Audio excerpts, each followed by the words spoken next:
My passion for, cars and trucks and automotive in general came from my dad. He taught me how to do my own oil changes and how to take care of my own cars. In the beginning, I realized that these other companies that I was working for were not the right companies.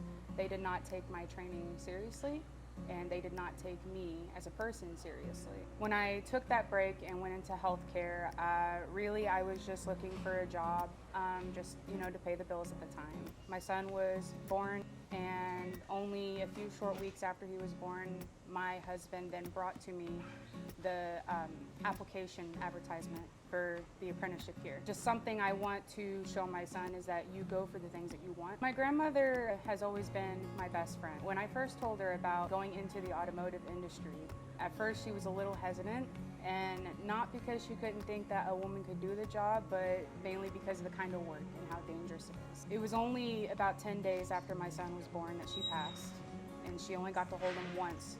That kind of sparked the motivation.